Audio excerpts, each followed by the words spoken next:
Everyone. Thank you Hello. all. Hi. Thank you all for registering, for the attendees, the viewers, registering for the Rethink Part 2 and joining this session. My name is Lerna. I am the Sales and Operations Manager for Restaurants Canada's RC Show, Canada's premier food service and hospitality event that takes place in Toronto's Enercare Centre Exhibition Place. Today's session actually is on Conversations with Convention Centers, Part 2. And we have with us Brad Stuyva from TradeX in British Columbia. Hi, Brad. And we have Janaya Cameron from Halifax Convention Center in Nova Scotia. Hi. Hi, welcome, and thank you so much for joining us. And we also have Chris over here with us, who will be doing a live scribe that he also did for this morning's keynote session.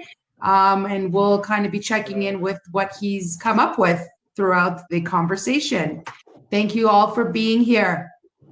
So these unprecedented times call for learning from the pros, and people like yourselves were and are hearing the devastating news of event cancellations daily and are on the ground dealing with so many stressed out event organizers. As a matter of fact, venues would be the ones setting the course for what our expositions world will look like in the coming months and years ahead. So with that, let's jump right into our session on Conversations with Convention Centers. So first of all, how are you doing? It's been a crazy few months for all of us and everyone, including yourselves in our vibrant events industry. How's it going? How's the climate been for you both? Crazy, right? I think it's one of those things that we'll forever remember where we were on March 12th, 2020. I still remember walking out of the building and knowing how fast this whole thing changed our industry. I walked out. We had just set up the pipe and drape for, ironically, the health and wellness show, which was supposed to start moving on the Friday. And our health inspector was coming in with all the temporary permits for all the food samplers or everything. And I said to him, so how's it going? Or, is there any concerns? And he said, no, it's still considered low risk and we're doing everything right and have a great show. I said, okay. And 5 minutes later, my cell phone started ringing off the hook from my clients that were on their way down from Kamloops from Kelowna. And they had just heard on the news that everything had been shut down. So, from 5 minutes talking to our local health authority, health officer to 5 minutes later to having our industry change forever, it's been devastating. Yeah, 100%. I'm sure you have the same experience, Janaya. Yeah, very, very similar. Ours, I think it was March 15th, and we had just finished a trade show, and it was one of the most successful. It was a building dealers show, one of the most successful that they have ever had. And I recall having a conversation on that dreaded Friday. They were just packing up and moving out and commenting on how they really just were so successful just by the skin of their teeth. It could have been so much worse had they been a day or two different in timing. They had one supplier or exhibitor from the US that wasn't able to make it, but the rest of the show, it was just fantastic and so successful. And then for us, the last several months have been a lot of ups and downs, but we're in a position right now in Nova Scotia where we're actively working towards resuming our business, and in fact hosted our first live event last Saturday the 12th at the Convention Centre, and at Scotiabank Centre, which is our arena venue here in Halifax. We are gearing up to host a Quebec Major Junior Hockey League with very specific parameters. Yeah. However, we are in a position, we will be hosting close to 2,000 people for a hockey game on October 3rd. Wow. So it's that's what I'm living and breathing these days, and it's fantastic news. And I understand a lot of the other provinces are not in the same position that we are, but that's what we've been doing. So here we are. Yeah, us too. The Restaurants Canada show took place from March 1st to the 3rd. And we had honestly one of the best events that we had in a very long time. record attendance, everything, no COVID talk really. Again, one exhibitor really that couldn't make it because their products were stuck and weren't coming through. But yeah, the best show, and literally just came like right on our last day of move out. It was just shut down. We really lucked out. But there's the uncertainty still continues here in Ontario, and as you know, we're not allowed to have any trade show events at this time, but it's refreshing to hear that other provinces are taking the lead. And realistically, it's the way that you conduct these events at these other venues across the province really will set the stage on if we would be allowed, and how, you know, we're really trying to create a safe environment for everyone. So thank you for sharing that. You're welcome. Let's describe, so obviously we've been talking about this, it's on everybody's mind. How would you describe the pandemic's impact on your business? Obviously, it's shut down for a couple of months, and now you're saying that you're starting back up, but is there anything else that you'd like to add? Yeah, I mean, I think we would all agree that, you know, this situation has it's had a prolonged impact on our business. The first few weeks and months were extremely overwhelming, and you know, I say, you know, you have people who operate and deliver for a living, and that's completely taken away. So, you know, even in the environment that you traditionally work in, where you feel you excel, maneuvering the work world without that, and figuring out where to go from there was certainly overwhelming. I mean, what we tried to do was take the best of a bad situation, and since then have really just been focused on how do we get our business back, what are the things that we can do, and, you know, figuring out what it looks like to host an event in the new normal with all the rules and guidelines, but trying not to lose that element of experience, which is very important to us. So, you know, we've been through tough times before, and we're going to continue to plow through, but certainly it's an overwhelming situation. Yeah. Yeah, interesting. And, you know, with us, I mean, little history about TradeX. I mean, it's a facility that's owned by the city of Abbotsford, but it's managed by Tourism Abbotsford, which is who I work for. So we kind of got a double hit on this, you know, with tourism tanking as much as it has. You know, there's no revenue coming in for the tourism, you know, for the association there, and with TradeX, there's obviously no revenue coming in from the rental of the facility. So it's been kind of a double whammy for us. So, you know, we've had to really think outside the box and try and do anything. And BC's been very, you know, we all love Dr. Henry, but she is adamant that 50 is not going to change. You know, and it's very hard to do events, as we all know, with only 50 people. But interestingly, we've been part of the CAAM task force, and, you know, both on the national and the provincial side of things. We've actually changed our way a little bit on how we present our cases to our local health authorities to get approval. And we actually prepared a proposal for the West Coast Small Home Expo with, you know, obviously expanded space. We use the evaluation for a number of attendees based on square footage, as the retail stores do here in BC. And that allowed us to have up to 350 people in the building. And they actually gave us approval to do that.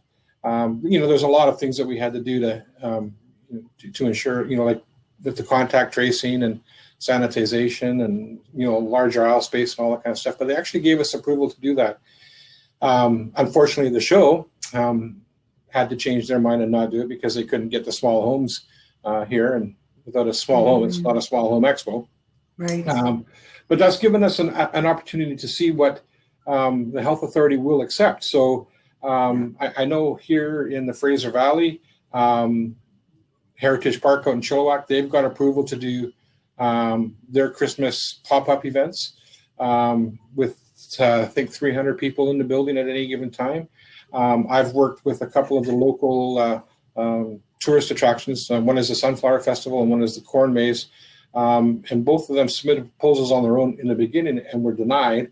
but we redid the proposals with a few changes, and they got approved, and they've had very successful years. So even though we're not supposed to, if we reword it, we're not an event, we're a retail experience, and it seems to be getting getting the approval to go ahead. But we've also had to change what we do with the building. I mean, we've rented it out, as warehouse space. We've rented our parking lots out to a variety of groups. We've done drive-in movies. We've done drive-through food truck festivals. And I laugh, Business in Vancouver, one of the local publications out here, they rate the top 20 consumer shows every year. And TradeX is fortunate enough to get usually about 8 of the top 15 consumer shows. And because this all happened in March, I'm thinking that when the publication comes out, I doubt it will, but when it comes out for 2021, I've had 6 hot tub shows that have been very successful since June. And so my 6 hot tub shows will be, in the top 20 shows of the season with 400 people. So. Yeah, for sure. I mean, it's really not even about, it's you have to get creative when you really want to be presenting your case. And it is a case by case. It's not cookie cutter. And I mean, I think our advantage being event organizers and being in the events industry, we are always up for some kind of challenge coming on to us. And I think that gives us an advantage to be able to come up with these creative concepts and different ways to approach the events world. And actually, you really actually put the retail approach is actually a very smart one, because retail has been deemed an essential business and have the stores, the malls are open here. So maybe that is the approach for Ontario to bring back the trade show, because it is a business to business experience of buyers and sellers. So that could be an angle. I mean, we are all in it together and learning from each other. So appreciate that. Thanks for sharing that. No problem. So what has been the most difficult decision that you have had to make so far in the pandemic, during the pandemic, this time now? I would say for us, it definitely relates to our event-based staff and being in the unfortunate position to not have any work for them. So that was really tough, and continues to be so, because although we are working our way back towards hosting events, it's very slow, and it's not happening as quickly as we'd like, and that's the reality of the situation. So, we've got a lot of people who love what we do, and that's executing on events. We certainly, as I mentioned before, we excel when we're delivering, and when we're sitting behind a desk, it's a little tough for some of us to stay motivated. But for those who continue to work, we just really stayed focused on how do we be creative, how do we work towards work with public health, work with our clients to really get our business back, which is when we're at our best, is really it's delivering events. So for us, it was our team. And absolutely same here. I mean, this industry is tough, especially as a venue, when you're trying to keep your team intact throughout the year, and you're not constantly, you have months, or maybe a month in the summer, June or July, August, not usually busy, but we were busy. For us, 2019, we had 72% occupancy in the building, which is great. And our staff, they were happy, they were working and doing great. And then, suddenly we go from, 100 miles an hour down to, parking in the lot, and that saying goodbye to 100 and almost 120 staff. It was devastating. It's a big number, but still they're family, and you've worked hard to get that great team in place, and now they're gone. Yeah, and the events industry, we are just a group of passionate professionals that are really, just wanting to do the work and have so much pride in their work. And I feel like it's a conversation with them to, try to kind of massage their ego a little bit and say, it's really not you. We love you. You've done a fantastic job. This is the whole world that's really being affected.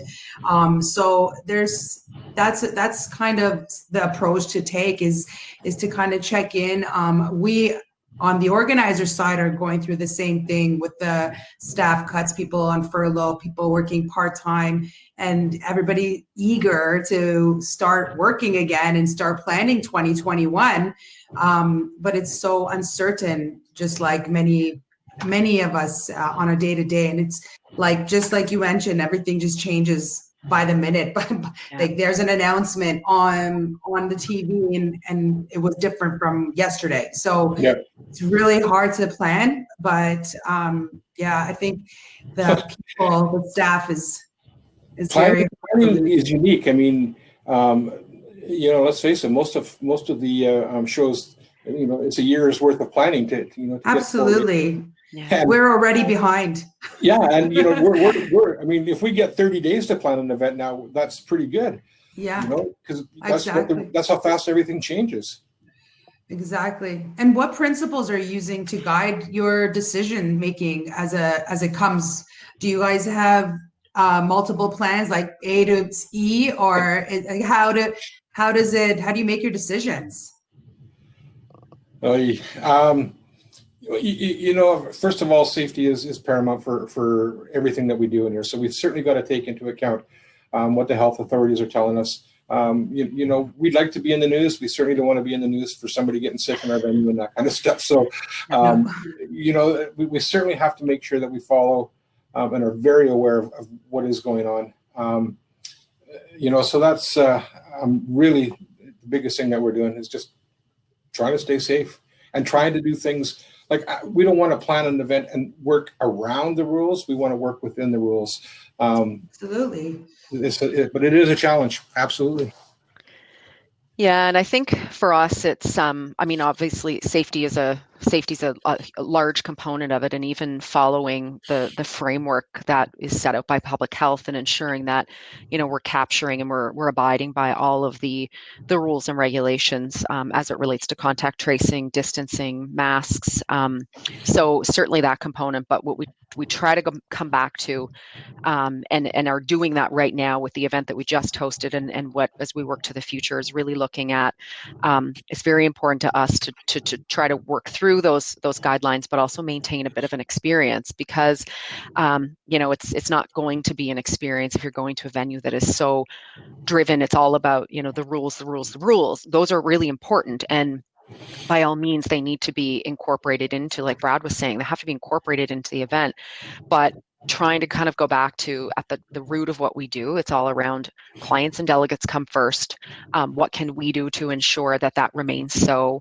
You know, it's complex working through it from an operational perspective, but it is a theme that keeps coming up for us, is what is the experience around that?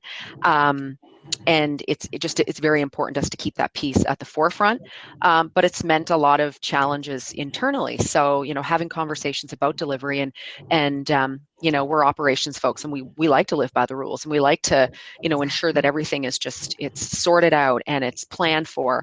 And some of these things, you really just have to take a step back and say, you know what, I know that we want to police that aspect of people being in our building, but you know, there's an accountability there on adults to be adults as well. And you know, if indoor spaces require masks, then we're going to trust that people coming to an event are going to wear their mask, and we're all for friendly reminders and signage and whatnot. But you know, trying to keep that at the core, and then practicality. So taking a real, once again, a pragmatic approach to this, where, you know, it's always a struggle to go between safety and an experience, but really trying to find, you know, the balance there, and not taking certain things to the nth degree, and understanding where we do need to pick our battles. And like I said, this event that we hosted last weekend, it was a real reflection of the effort that we made to ensure that there was an experience, along with just people meeting face to face with a bunch of rules. So yeah, you don't want to be so uptight. Well, and once again, it's a fine balance, because there's certain things you have to be uptight about, and then certain things where you have to really take a practical approach and say, you know what, we're gonna take the experience out of this, and then what's it all for? So that, finding that balance, yeah. So is it more do you find that the organizers were policing, or was it the venues that were policing? Like, any rules? difficult to manage. I mean, on the organizer side, I feel like, Yeah, you know, who would be the one? You don't want to be like the person to come up to an attendee and make them feel embarrassed, or, absolutely you not. know, so it's really difficult. It's, you know what, I say this a lot, and I'm sure by the time we're finished, I will have said it a million times and people will be rolling their eyes, but um, things can't be left to sort of an afterthought anymore. And it doesn't matter what it is. Nothing can be an afterthought. And I think part of what we're trying to do is believe in the partnerships that we have, and this is a partnership, and so we have clearly defined roles where you know, we take on that enforcement role in the public space, let's say, or at the entrances, so ensuring people come in with their masks and ensuring they use the hand sanitizer. Then when they go up and they go in the room, that's where we say to the client, you know, this is where we need you to step in, and if you see something, you know, we need to address it collectively, but in a respectful way, you know, and it is a real partnership. And we had a situation last weekend where we did have to go to the client and say, okay, this is what's going on, and we both came to an agreement on how we wanted to handle it. So, but it's always respectfully, and people are humans, and they're not out to Yeah. do wrong things typically. So, how do we handle that in a professional way? And it was handled very well. The individual Okay. ended up having to leave the event, but we were all on the same page, and we knew what we were going to do in that scenario leading into things. So partnership, relationships, very important in this situation, because I don't And know how either of communication. us, absolutely, Yeah. absolutely. So I have in a little further down on my notes is my big spiel on how we need to pick the phone up again, and so I'll save that. I'll save that for the end. But Okay. it's really true. It's true. So You know, How about you, Brad? you know, it's funny. I absolutely agree with everything Janae said, and I've got my word of the year starts with a C, and it's not COVID. It's collaboration. You know, the things that you have to be so much more in tune to what your partners are doing, and how we're going to get through this. You can't. It just can't be a one-sided event anymore. I mean, as much as we'd love to not be so rigid in everything that goes on in the facility, but we absolutely have to now for certain things. Yeah, you don't want to mess it up for everybody else. It's No, just like no, one wrongdoing, and that's and it for everybody. I mean, you yeah, look at here in BC with the and I'm sure, I mean, it's national news where we've actually had to reclose all the nightclubs and everything like that, because there's a few of them yeah, that ruined it for everybody. So absolutely. you know, the actions by two or three is going to have a huge effect on all of us. And again, we want to move this forward, and we can move it forward in a very safe way. You know, and I go back to doing the retail thing. You know, our whole presentation is based on the fact that if you go to Costco or you go to Walmart, nobody has any idea. Oh, sorry. That's Nobody okay. has any idea who's in the store. And at least if we're doing an event, stop. Sorry, everybody. Sorry, it won't turn off now. That's okay. You can keep going. We can't Okay, really hear it. It's but kind of nobody faint. has any idea who's going into Walmart or who's in Costco unless you actually purchase something and use your membership card or they have no idea who's there. And if we're doing it in our venues and we're having that same amount of people, ticketing is all going to be done online. So I know who's coming to the show. Exactly. I know when they're going to be there, because we're going to sell them in, usually we're going to sell them in time blocks. You're going to get scanned in and you're going to get scanned out. So Lerna, if you come to my small home expo and between 10 and noon and suddenly you come down with COVID-19, I know exactly what time you were in the building from and to, and I know who was in the building at that exact time with you. So our health authorities have that ability now to go back and do the contact tracing and say, hey, look, here's the 300 people that we need to contact right now.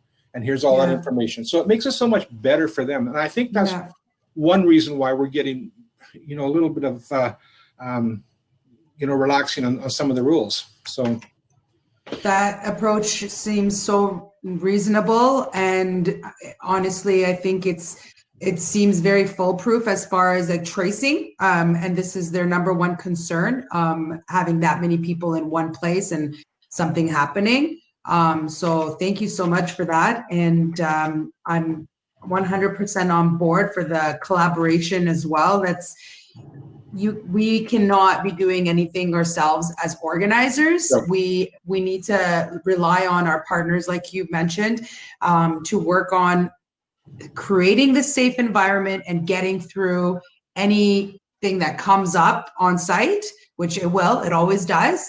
But yeah, definitely working together more than ever, and really feeling that true partnership. I mean, we always do feel that anyways with our partner and our suppliers, but I think more than ever now, we are really feeling that we are in this together feeling. So thank you. And I guess you both answered some of my other questions that were coming up about consumer confidence, as well as safely reopening best practices. So I'm going to skip through those questions. If you'll Can I just add to the consumer confidence?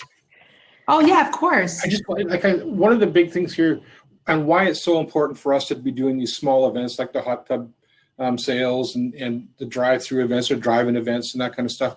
I mean, it's not huge revenue generators for us. I mean, we're trying to at least recover costs and keep it going. But our belief is that if we keep the TradeX brand in the news, throughout the next year, even if it's just these small little events happening, all that kind of stuff, we believe that when we do come back to our new norm, that the public is going to say, hey, well, you know what, TradeX has been doing events for this, for the last year, and they've had no issues. So I believe, will have the confidence in us for, that it's a safe environment for them to come to. Yeah, of course. That's a good point.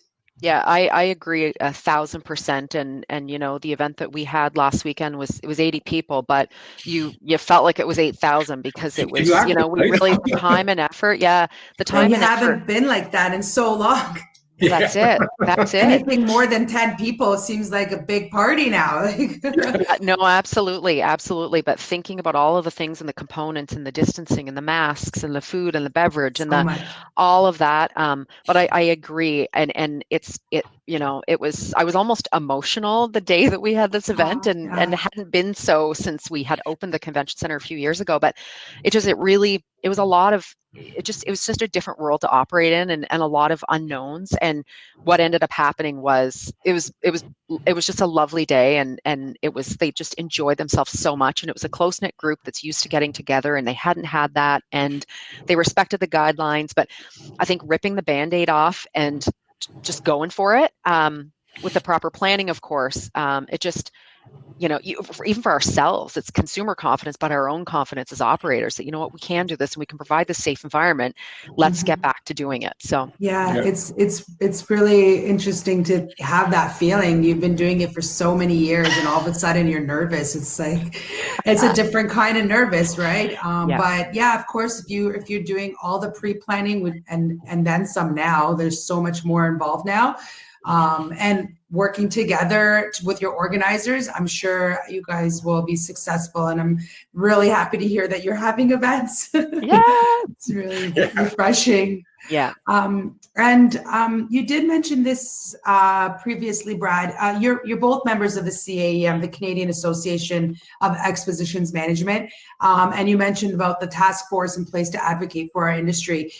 Do you have any insight or comments regarding this task force and their lobbying efforts? I know you mentioned the retail approach. Is there anything that you can share with us that's kind of giving us a light at the end of the tunnel feeling?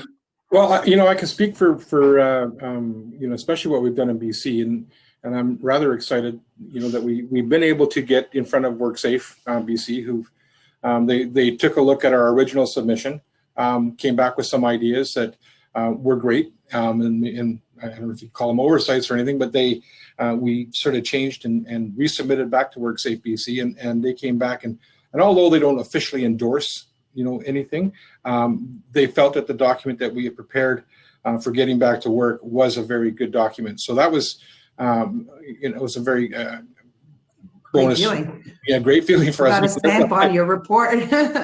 We've also, I believe, in the next week or two, are going to be able to speak to Mike Farnsworth, who is one of the hierarchy ministers here in the province of BC, who's very interested in that document and getting back to work. We did run into a little bit of an issue with the meetings and conventions kind of industry here. They were kind of upset that we didn't include them in our guidelines, which was kind of what we didn't want to do.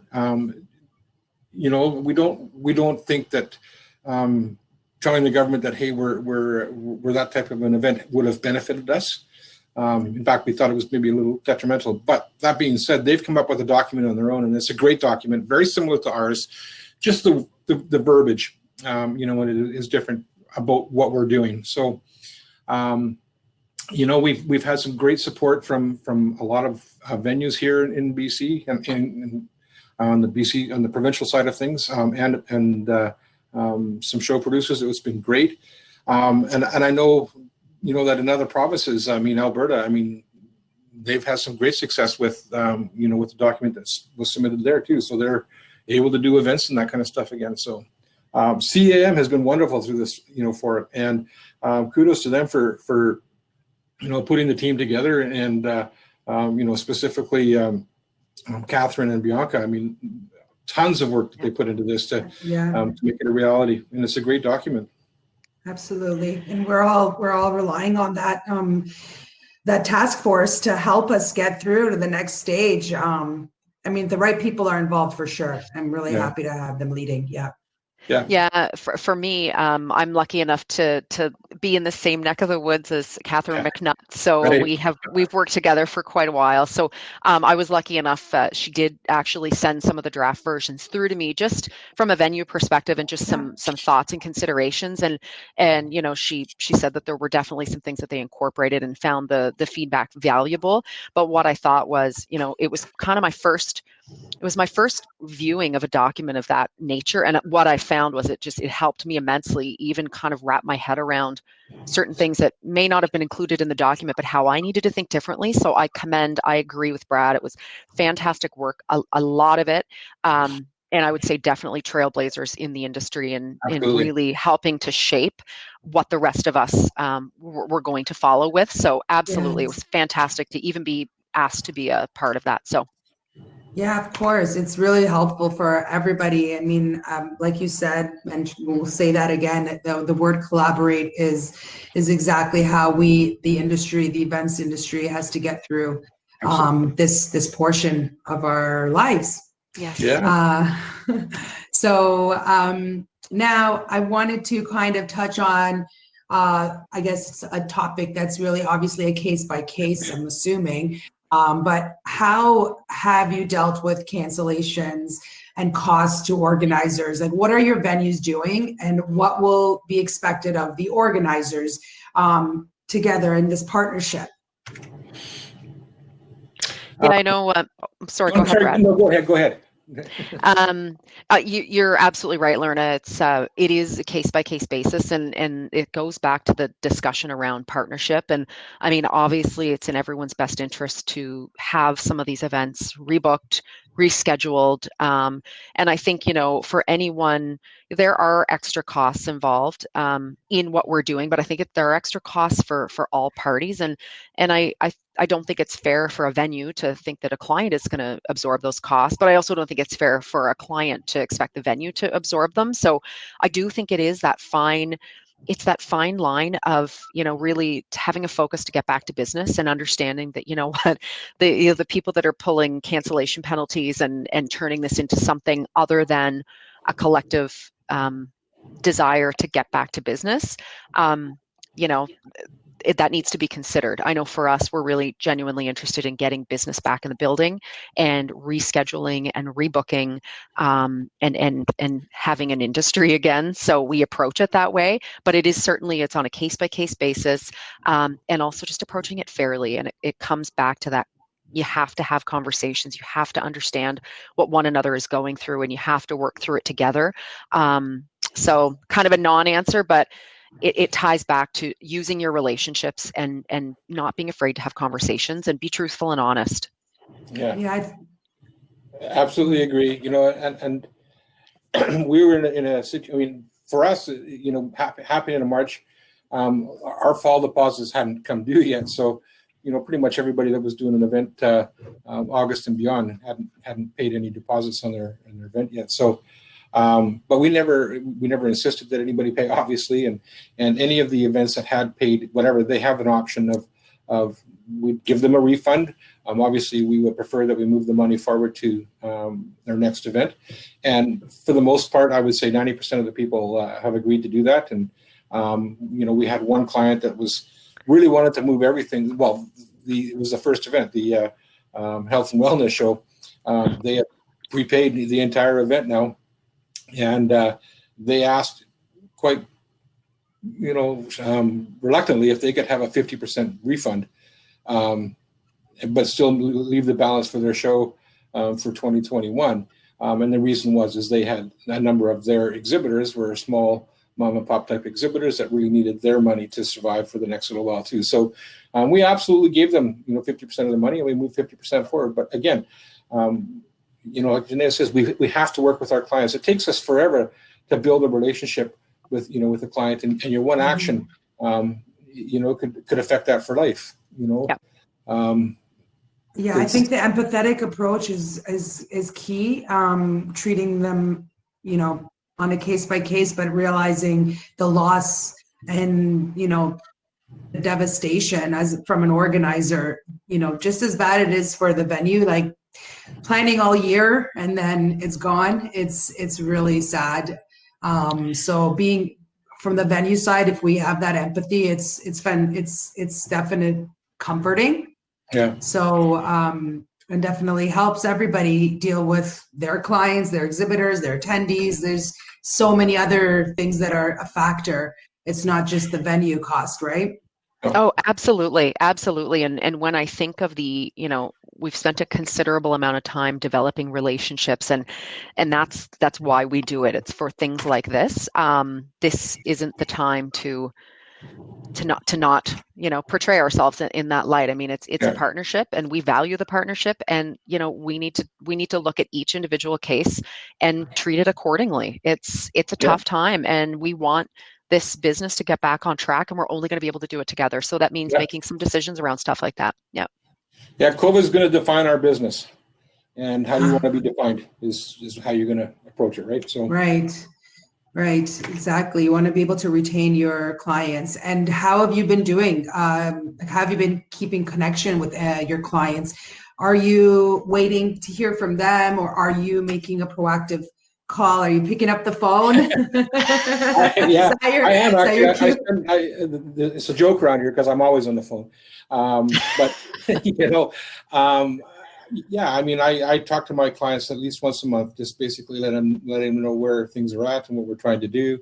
And any changes we're still planning for for future years. We're taking the time right now to look at all the things we do. Somebody's asked about programs for ticketing, and that's one thing that we never had. We never had an exclusive ticket provider here. They could do what they want. But we're taking steps now to change that. So we actually have an RFP out there looking for somebody to provide that service for us, because people will understand some of these changes better now than they would. It's like a year ago, they would have said, oh, it's just another money grab, but it's not. The only reason we're doing this is because we can use that information for the contact tracing. And if they want to carry on their event, they have to do that, right? They have to do that, right? Yeah. It's it's going to be good. Going to be fun to see how we end up. Yeah. For us, so we've been doing a couple of things. I would definitely say we took a proactive approach to reaching out, and I think the biggest reason we wanted to do it that way is because we wanted to instill confidence. So we didn't want to wait for someone to call us to say, well, I'm not really sure what I'm doing, it's too soon to tell. We wanted to take an approach that said, hey, we're ready to host you. Yeah. What's it look like? What are you thinking? How can we help you with decision makers? And we're all learning, but once again, it was about let's not look at it like, oh, things probably aren't going to happen. Let's take an approach that, how do we support you? What tools can we offer you?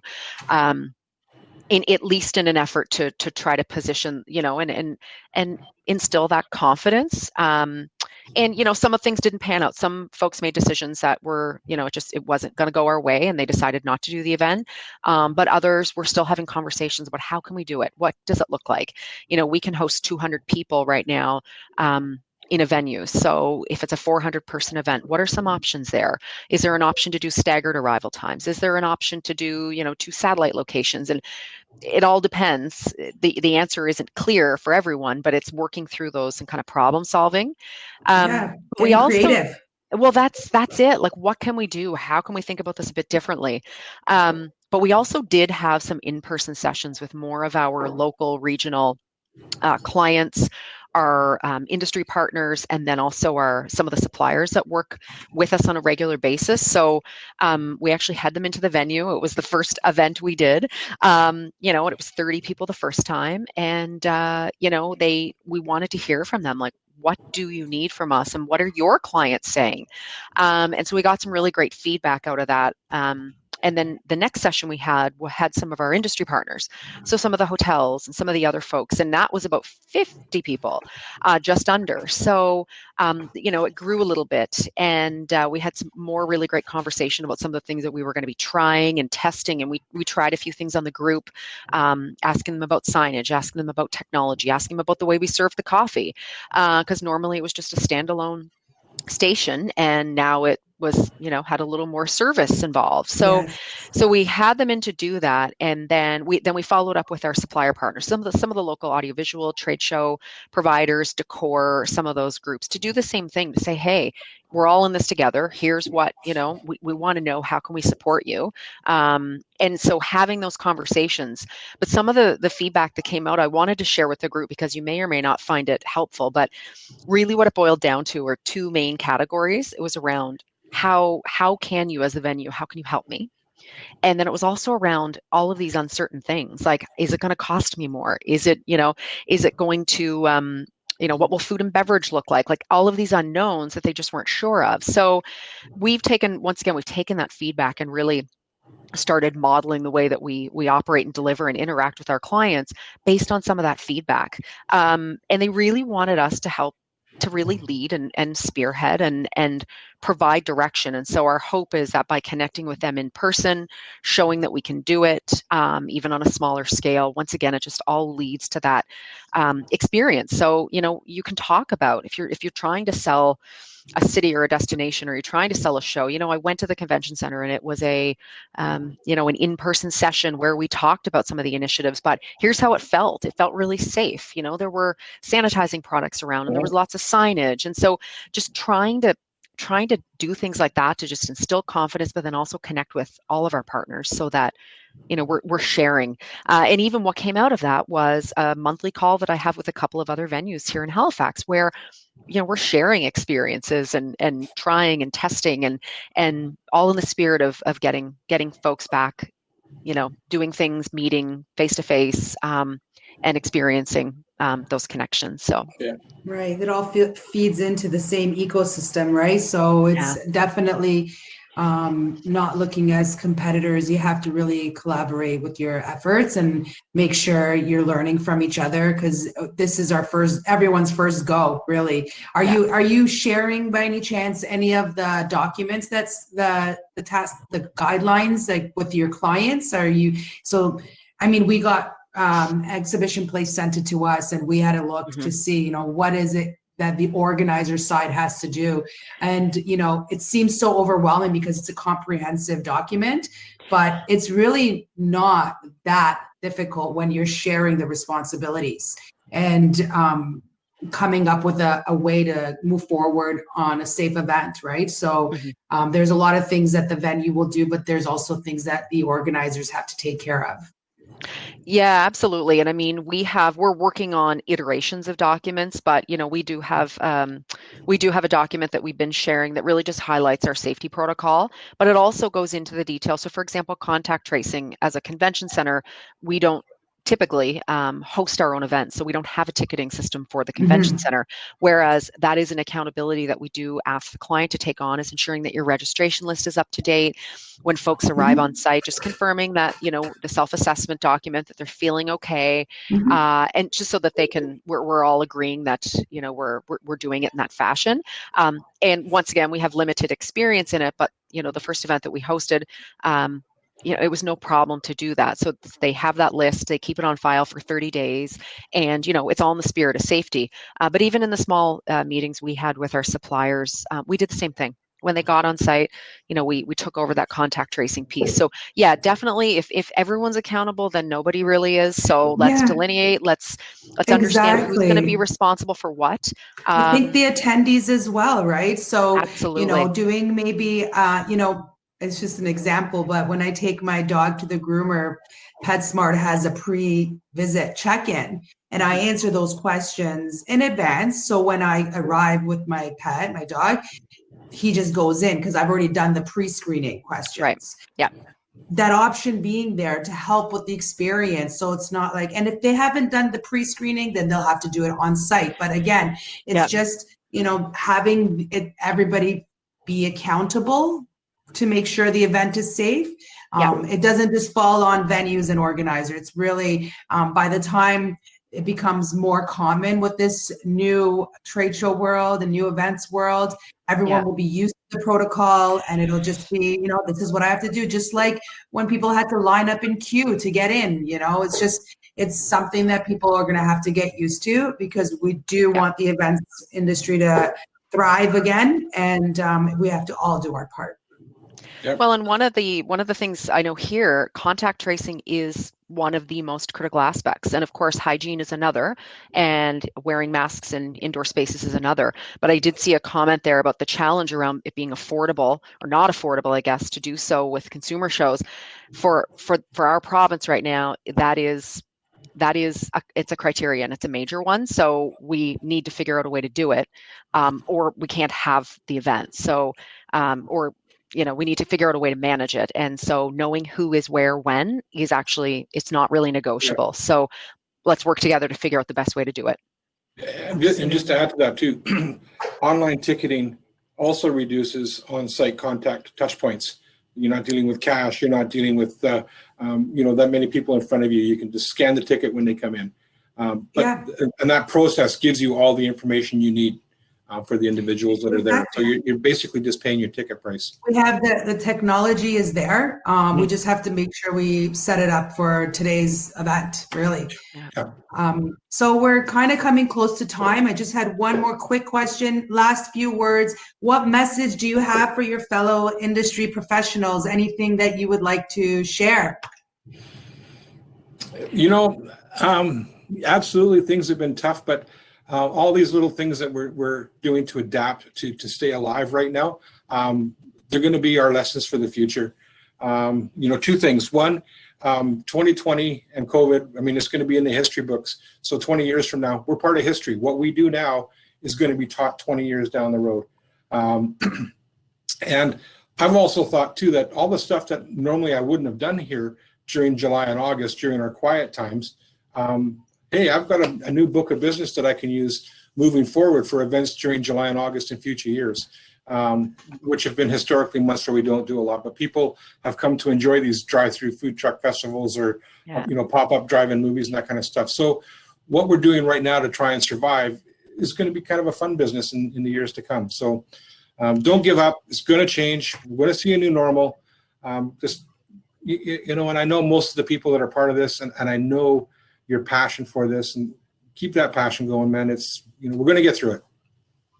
Thank you. Yeah, agree. Don't lose it. And it's so much harder to do everything now. It takes twice as long, and it takes 20 times more brain cells to figure it out. But don't give up.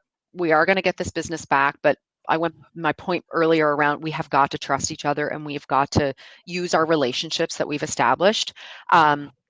Communicate in person, and some of the feedback we got direct from our clients, it was all around in-person and connections and talking on the phone. It's the only way we're going to do this. You can't transact this through an email. It's just it doesn't work. No. So do it. Use pick up the phone, have those conversations, be honest so that we all know what we're dealing with and what the challenges are. And then, from our perspective, we hope that our venue and all venues can be someone that you look to for support. We may not have all the answers, but we're certainly going to do whatever we can to try and figure it out with you and reassure. It's a tough time, but we're going to get back. So let's stick with it. Yeah. Right. Well, thank you. That was very informative. This session was great with education, preparation, and my new word now, collaboration. Thanks, Brad. I'm certain we will all get back to a place of comfort and enjoyment with events safely, of course. So thank you very much for coming on here, Janai and Brad. Thank you. Thank you, Chris, for the live scribe. I love that. We It's may great. not, it's beautiful, right? We'll get that posted as well so you can save it and share it with your teams. We may not have it all together, but together we have it all. That's So, right. Yeah, beautiful. Love that. I hope everybody stays safe and stays positive and stays healthy. And we'll talk soon. It was very nice to see you both. Great Thank seeing you you. too, Lerna and Janai. Take Thanks. care. Take Bye, care. everyone. Bye-bye.